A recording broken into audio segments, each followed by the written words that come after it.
মধ্যপ্রাচ্য আবারও উত্তপ্ত। ছায়াযুদ্ধের পর্দা ছিঁড়ে এখন দুই শক্তিশালী দেশের মধ্যে শুরু হয়েছে সরাসরি সংঘাত। এইবার ইসরায়েল ঢুকে পড়েছে তেহরানের ভেতরেই এবং হত্যা করেছে ইরানের গোয়েন্দা প্রধানকে।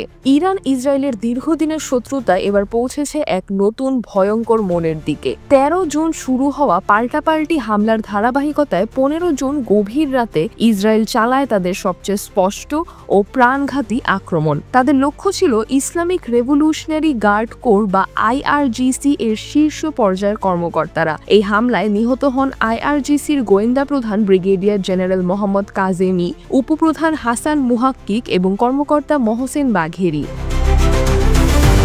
এই ঘটনাকে ইতিহাসের এক গুরুত্বপূর্ণ মোড় বলে মনে করছেন বিশ্লেষকরা, কারণ এই প্রথমবার ইসরায়েল সরাসরি তেহরানের অভ্যন্তরে ঢুকে এমন এক অভিযান চালিয়েছে। কেন এত বড় ঝুঁকি নিল ইসরায়েল? তাদের দাবি, ইরান পারমাণবিক বোমা তৈরির দ্বার প্রান্তে এবং তারা কোনো মতেই তেহরানকে পরমাণু শক্তিধর রাষ্ট্র হতে দেবে না। ইসরায়েলের প্রধানমন্ত্রী নেতানিয়াহু জানান, তারা শুধু মানুষ হত্যা করেনি, ধ্বংস করে দিয়েছে ইরানের অন্যতম পারমাণবিক স্থাপনা নাতানস ইউরেনিয়াম সমৃদ্ধকরণ কেন্দ্র।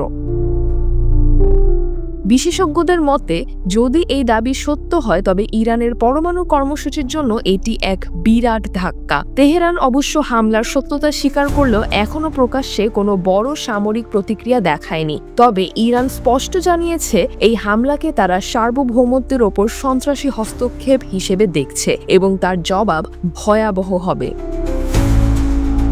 বিশ্লেষকরা বলছেন, এবার সংঘর্ষ শুধু সীমান্তেই থাকবে না, এই যুদ্ধ ছড়িয়ে পড়তে পারে গোটা মধ্যপ্রাচ্যে, এমনকি বিশ্বের রাজনীতিতেও এর প্রতিক্রিয়া পড়তে পারে। প্রশ্ন একটাই, এত বড় অপমান আর আঘাতের পর ইরান কি চুপ থাকবে, নাকি শুরু হতে যাচ্ছে আরেকটি পূর্ণ মাত্রার যুদ্ধ?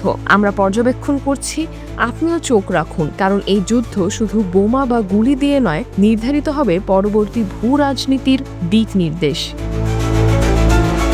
সিজরাতুল আভা, দৈনিক আওয়ার বাংলাদেশ।